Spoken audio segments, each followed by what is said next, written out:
नमस्कार शेतकरी बांधवांनो, आज आपण आलेलो आहोत राहता तालुका डोराळगाव येथे किरण पाराजी गावाने यांच्या मॅक्स व्हरायटीच्या टरबुजामध्ये सदर प्लॉटला यांनी आतापर्यंत 3 किलो मल्टीप्लायर वापर केलेला आहे। तर त्यांच्या प्लॉटची काळोखी ग्रीनरी आणि वेलांची फुटवे हे आपण बघू शकतात। एकंदरीत आता प्लॉटला सेटिंग व्हायला सुरुवात झालेली आहे। फळाची चांगल्या प्रकारे ऊन पण आता वाढलेला आहे आणि त्याच्यामध्ये बघू शकता सेटिंग प्रक्रिया एकदम चांगली जोरदार होऊ राहिली। कुठल्याही प्रकारची फळकूज नाही, काहीच नाही। पानांची ग्रीनरी, शेंडे, काळोखी एकदम चांगल्या प्रकारे मिळत आहेत।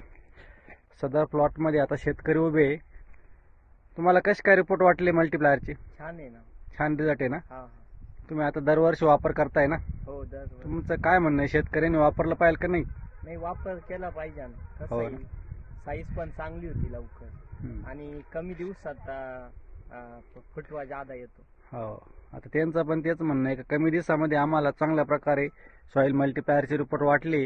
हा त्यांचा 1 एकराचा प्लॉट आहे, बघू शकता तुम्ही आता अशा प्रकारे डेव्हलप झालेला आहे आणि खूप कमी दिवसाचा प्लॉट आहे। साधारण माझ्या मते 35 ते 40 दिवसाचाच प्लॉट झालेला आहे हा आतापर्यंत। फक्त 40 दिवसामध्ये एकदम चांगल्या प्रकारे सेटिंग प्रक्रिया त्याची चालू झालेली आहे आणि शेतकऱ्यांना एकच सांगणं आहे की ऑर्गॅनिक सॉइल मल्टीप्लायर वापर हे प्रत्येक पिकाला करा आणि भविष्यामध्ये जमीन पण वाचवा आणि शेतीमध्ये उत्पादन पण वाढवा। धन्यवाद। Krishna agri business, Rajendra Ghumare, Sinnar area, branch office. धन्यवाद। व्हिडिओ आवडल्यास लाईक करा, शेअर करा व सबस्क्राइब करा।